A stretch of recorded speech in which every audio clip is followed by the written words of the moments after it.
Alternator आप देख सकते हैं कि साइज में छोटा हो गया, साइज भी छोटा हो गया, आर्मेचर फील्ड कोयल वगैरह है वो भी, तांबे की वाइंडिंग भी कम हो गई, तो कॉस्ट में भी सस्ता हो गया। तीसरी बात कि किसी प्रकार के अलग से कटआउट स्विच की व्यवस्था इसके अंदर नहीं करनी पड़ती, इसको इतना सेंस है कब विद्युत धारा प्रोवाइड करवानी है कब नहीं करवानी, वो सारा सेंस इसको रहता है। और अंतिम जो चौथी बात है, उसके अंदर कैसी भी परिस्थिति हो, गाड़ी आपकी लो स्पीड में हो चाहे हाई स्पीड में हो, बैटरी को प्रॉपर तरीके से चार्ज करता है। तो वर्तमान समय में डायनेमो के स्थान पर अल्टरनेटर का प्रयोग किया जाता है। आपको ये बात ध्यान में रखनी होगी क्योंकि ऐसा पूछ लिया जा सकता है। ठीक है, एक छोटा सा आपको उलझाने की कोशिश करते हैं। कई बार ये बोलते हैं कि भाई डायनेमो तो डीसी करंट देता था, नाम से प्रतीत हो रहा है, ये तो अल्टरनेटर है एसी करंट देता है, ये तो सही नहीं है। ठीक है, और हमें चाहिए भी डीसी करंट, तो आप ये बता सकते हैं कि जो अल्टरनेटर है इसके अंदर ऐसी युक्ति लगी हुई है, डिवाइस लगी हुई है जो एसी को डीसी में कन्वर्ट करती है, जिसे बोला जाता है सिलिकॉन रेक्टिफायर या डायोड, जो एसी को डीसी में कन्वर्ट करते हैं। तो सारी जो काबिलियत है इसके अंदर भरी हुई है कूट कूट के। ठीक है, तो वर्तमान समय में जो डायनेमो के स्थान पर किसका प्रयोग किया जाता है? अल्टरनेटर का। बैटरी को चार्ज करना और अन्य विद्युत डिवाइस है उनको करंट की सप्लाई देना। ठीक है, ये देखिए दोस्तों, इस प्रकार से आपको टेबल पे ये डिवाइस दिखाई दे दे। ठीक है, किस नाम से जानते हैं आप इसे? भाई सीधे तरीके से आप शॉकर बोलते हैं इसे, लेकिन टेक्निकल लैंग्वेज में इसे क्या बोलते हैं? Shock absorber. क्यों यूज करते हैं सर? ऐसा नहीं बताना है, टेक्निकल तरीके से बताना है, झटके नहीं। सस्पेंशन जो प्रणाली है आपकी गाड़ी के अंदर, जो सस्पेंशन प्रणाली है उसका अहम ये हिस्सा है। जैसे आपने देखा होगा लीफ स्प्रिंग होती है, जिसे आप कबाड़िया पट्टा वगैरह ऐसे बोलते हैं। ठीक है ना, तो ये जो है क्या करता है? Shock absorber. जो शॉक है उनको क्या करता है? अब्जॉर्व करता है। ठीक है, तो इनको शॉक अब्जॉर्वर के नाम से इसको जाना जाता है और सस्पेंशन प्रणाली का ये अहम हिस्सा है। ठीक है ना,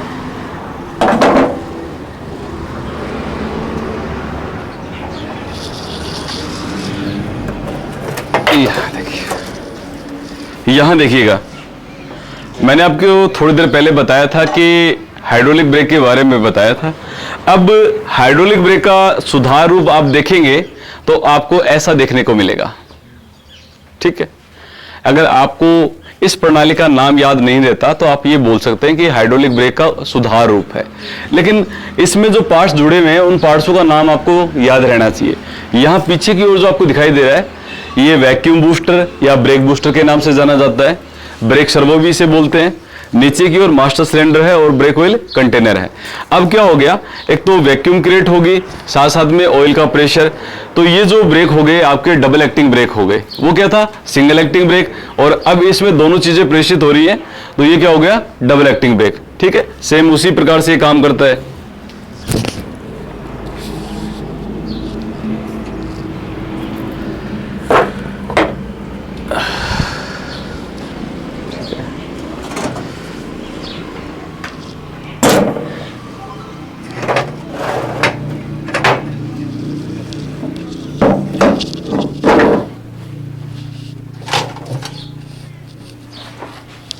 देखिए दोस्तों, यहां जो आपको ये दिखाई दे रही है ये क्लच असेंबली होती है। क्या होती है? क्लच असेंबली, क्योंकि इसके साथ में अन्य जो पार्ट्स हैं उनसे मिलकर बनी है। यहां देखिए ऊपर की ओर जो ये आपको दिखाई दे रही है ये डिस्क, ये फ्रिक्शन डिस्क होती है। कौन सी डिस्क होती है? Friction disc. तो ऐसे नाम पूछ सकते हैं वहां ग्राउंड के अंदर की भी, किस प्रकार की ये प्लेट है, इस प्लेट का नाम क्या है, तो आप बता सकते हैं ये फ्रिक्शन डिस्क है। और यहां जो आपको दिखाई दे रही है ये लोहे की, ठीक है, तो ये क्या है? आपकी प्रेशर प्लेट है। पीछे की ओर ये है डायफ्राम स्प्रिंग है। ये क्या होती है? डायफ्राम स्प्रिंग होती है। तो ये क्लच स्प्रिंग के पूरे हिस्से हैं। बारीकी से इतना अंदर आपको पूछेंगे नहीं क्योंकि आप भाई कोई ITI डिप्लोमा नहीं है, लेकिन ये सिंपली इस तरीके से ये जो पार्ट्स है उसका नाम आपको पता होना चाहिए। और कहाँ लगता है, आपसे ये पूछ लिया जाए कि जो क्लच है वो कहाँ लगाया जाता है, कहाँ लगता है भाई? क्या होता है? बिल्कुल, फ्लाईव्हील के बाद में जो लगाया जाता है वो क्या लगाया जाता है? आपकी क्लच असेंबली। और उसके बाद में इंजन गियर बॉक्स। ठीक है,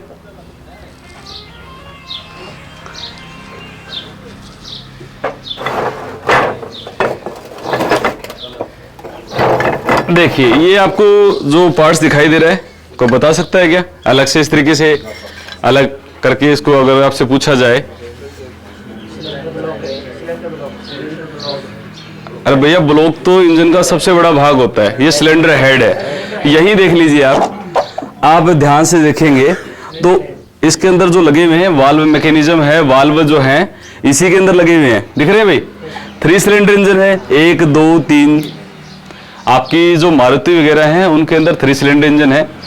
तो यहां देखिए, आपसे अगर ये पूछ ले कोई वाल्व है, इसमें इनलेट वाल्व कौन सा है, एग्जॉस्ट वाल्व कौन सा है? बड़ा वाला,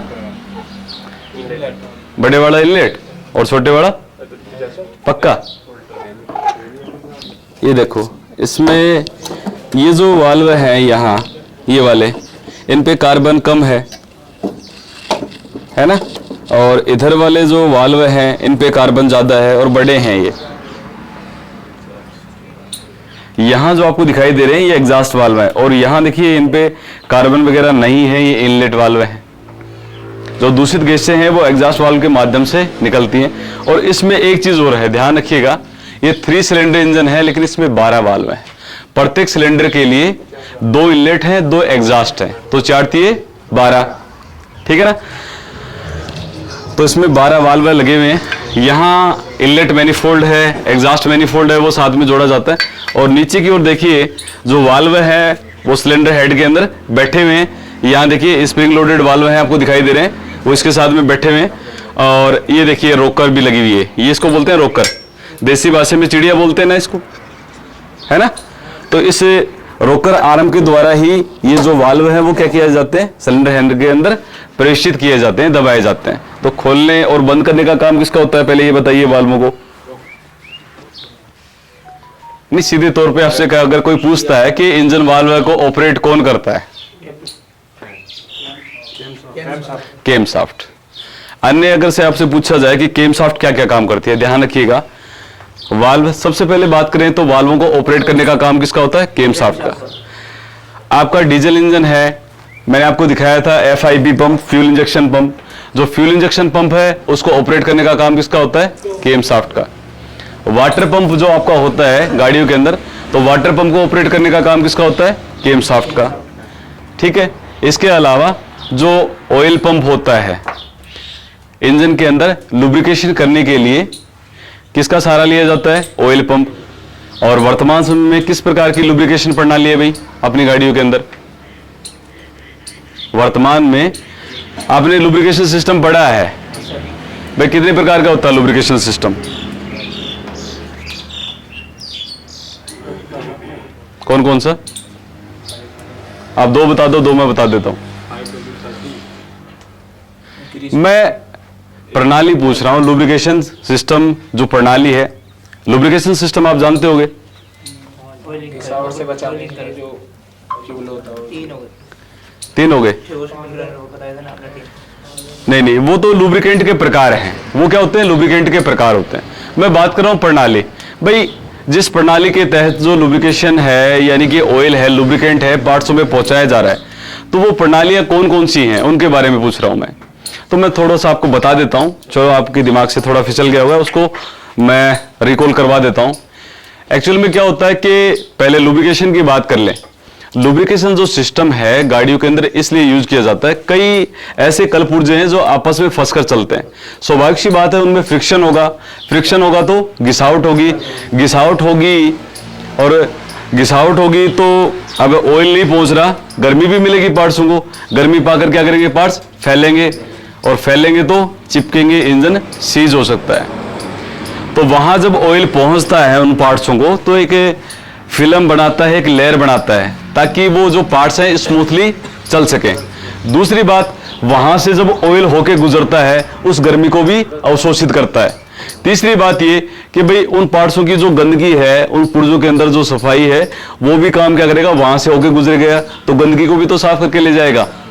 तो इसके 3 काम हो गए ना, एक तो घर्षण से बचाने के लिए और ऊष्मा को अवशोषित करने के लिए और पार्ट्सों की सफाई के लिए जो लुब्रिकेशन प्रणाली है वो प्रयोग में लाई जाती है। अब मैं बात करूं प्रणाली की, तो लुब्रिकेशन सिस्टम होता है ये 4 प्रकार का था। कितने प्रकार का है? 4 प्रकार का। सबसे पहले प्रारंभ में आपकी जब ऑटोमोबाइल के अंदर ये गाड़ियों का जो प्रारंभ हुआ तो उस समय जो लुब्रिकेशन सिस्टम था वो किस प्रकार का था? Splash type lubrication system. कौन सा था? Splash type. छींटा मार विधि पढ़ा होगा आपने, ठीक है। तो उसमें क्या होता था कि आपके इंजन के अंदर जो कनेक्टिंग रोड होती थी और क्रैंकशाफ्ट होती थी, इसके ऊपर क्या कर दिए जाते थे? एक चम्मच से खांचे इस तरीके से बना दिए जाते थे इनके साथ में, है ना। यहां पर एक चम्मच से इस तरीके से बना दी जाती थी और आपको पता है कि बिल्कुल ये ब्लॉक में होती है और सम्प के नजदीक होती है। तो भाई साहब ये क्या करते? चम्मच में ऑयल भरते और ऊपर छींटे मारते रहते। क्या इससे सभी भाग लुब्रिकेंट हो जाते थे? क्या नहीं हो पाते थे, ठीक है ना। निचला हिस्सा होता था क्या? अरे छींटे मारेगा थोड़ा बहुत ऊपर पहुंचेगा, ऐसी बात थोड़ी है।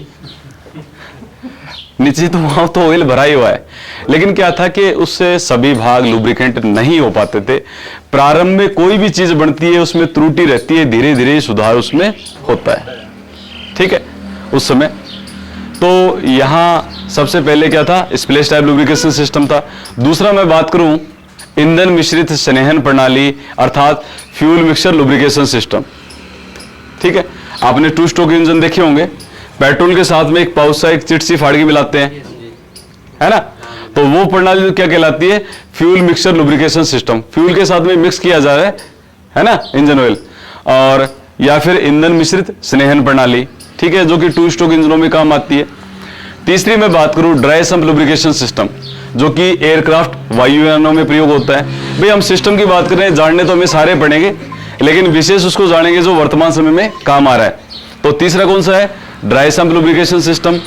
और अंतिम में बात करूं वर्तमान समय में अपनी गाड़ियों के अंदर कौन सा जो लुब्रिकेशन सिस्टम प्रयोग हो रहा है, उसे बोलते हैं high pressure type lubrication system या फोर्स फीड लुब्रिकेशन सिस्टम। कारण क्या है? अब आपको पता है कि इंजन में सबसे निचला हिस्सा क्या होता है? ऑयल चैम्बर या ऑयल सम्प होता है।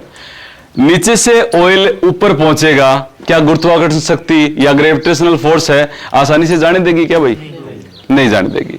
तो वहां प्रेशर कौन क्रिएट करेगा? फोर्स कौन क्रिएट करेगा? Oil pump. और वर्तमान समय में 4-5 प्रकार के अपने ऑयल पंप है। पहले 5 प्रकार के यूज होते थे, आजकल बुकों में 4 प्रकार के नाम दिए जाते हैं। कौन कौन से यूज होते हैं? आपका गियर टाइप होता है, गियर एंड क्रिसेंट टाइप। ये कि छोटे आपके जो इंजन है इनके अंदर लाइट मोटर व्हीकल में ज्यादा यूज करते हैं। Gear type, gear and crescent type. Gear and crescent type है, कारों के अंदर ज्यादा यूज हुआ है। तीसरा आपका प्लंजर टाइप है और एक वेंट टाइप है। इस प्रकार के जो ऑयल पंप है वो ज्यादा यूज में लिए जाते हैं, ठीक है ना। तो ध्यान रखिएगा, आपसे अगर कोई ये पूछता है कि वर्तमान समय में आपकी गाड़ियों में किस प्रकार का लुब्रिकेशन सिस्टम है, तो आप बता सकते हैं कि भाई प्रेशर टाइप लुब्रिकेशन सिस्टम या फोर्स फीड या पंप सर्कुलेटिंग लुब्रिकेशन सिस्टम।